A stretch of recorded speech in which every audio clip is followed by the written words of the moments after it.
The great hall of Blackthorn Keep had never been so silent. Tall windows let in the pale light of the moon, falling across stone floors that had seen 100 years of pack meetings, trials, and celebrations. Tonight, though, the air felt different. It felt heavy, like something was about to break. Elira Voss stood in the center of that hall, her back straight and her chin held high, even though her heart was pounding so hard she was sure everyone could hear it. Around her stood the pack lords of the Northern Territory, silent and watching. Their eyes followed her like she was a puzzle they could not solve. She was used to being watched. She was not used to being wanted. On the raised platform above her sat Cale Draven, the Alpha King. He wore a crown made of black iron, simple but heavy with meaning. His eyes, sharp and gray, studied her the way a man studies something he has already decided to own. He had summoned her 3 days ago, and now, in front of every important wolf in his kingdom, he had just done something no one expected. He had offered her his crown. "I refuse," Elira said. The word landed in the hall like a stone dropped into still water. A ripple of whispers spread from wolf to wolf. No Omega had ever refused an Alpha King, certainly not one like Elira, the last daughter of a pack that had been destroyed 3 years ago, a woman with no lands, no title, and no family left to speak of. Cale's jaw tightened, just slightly.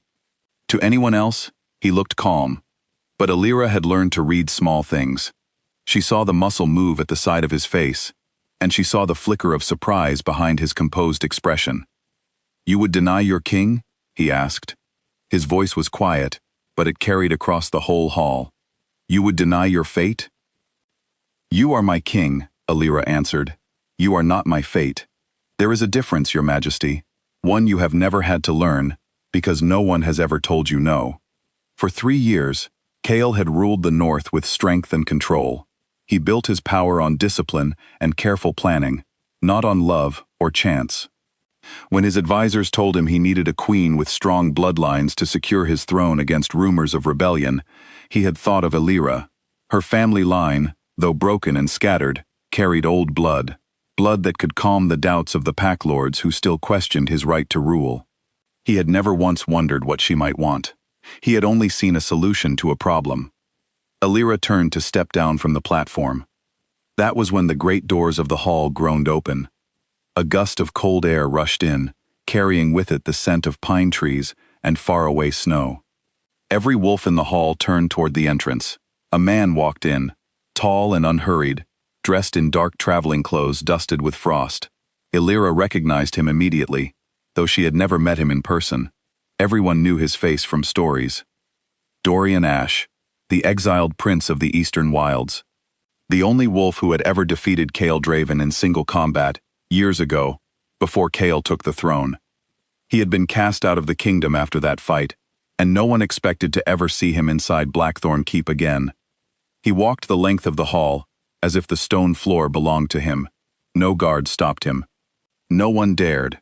He stopped 3 feet away from Elira, and went completely still. His eyes widened, his breath caught in his throat, loud enough for those nearby to hear it. Every wolf in that hall recognized what was happening, because every wolf had grown up hearing stories about this exact moment. It was the moment when a fated bond ignites between 2 souls who were always meant to find each other. "Mate," Dorian said. His voice was quiet, almost a whisper, but the word hit the hall like a clap of thunder. Elira felt it too. A pull started deep beneath her ribs, sudden and impossible to ignore, like a second heartbeat had just begun to beat beside her own. She stepped back, unsteady, one hand pressing against her chest. Cale was on his feet before she caught her balance. His hand curled into a fist at his side. "This is a trick," he said, his voice sharp now, all calm gone. "Some trick of yours, Ashe." "Fate does not play tricks, cousin," Dorian answered, never looking away from Elira. "Only kings who mistake a crown for a claim make that mistake." The hall broke into chaos. Half the pack lords reached for the blades at their belts, ready for a fight that could destroy the fragile peace of the North. The other half simply stared, stunned, at the young woman who, only minutes before, had refused an empire, and who now stood at the center of a conflict that neither man could afford to lose. Because every wolf in that hall understood a law older than any throne.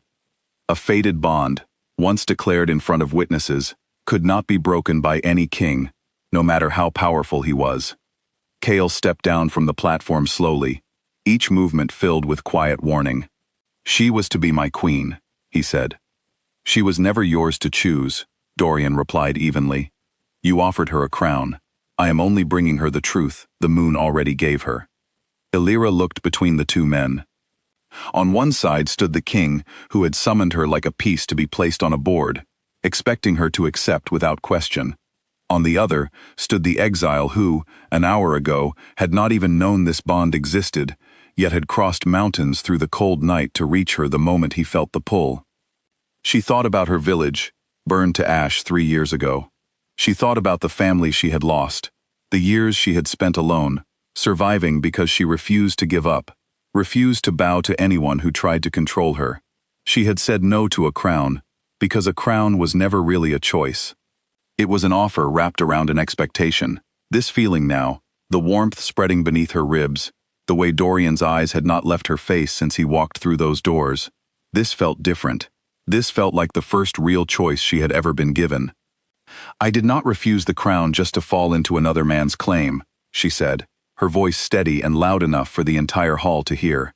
She wanted Cale to hear it. She wanted Dorian to hear it too. "If I stand beside anyone tonight, it will be because I chose to, not because the moon decided it before I had the chance to think for myself."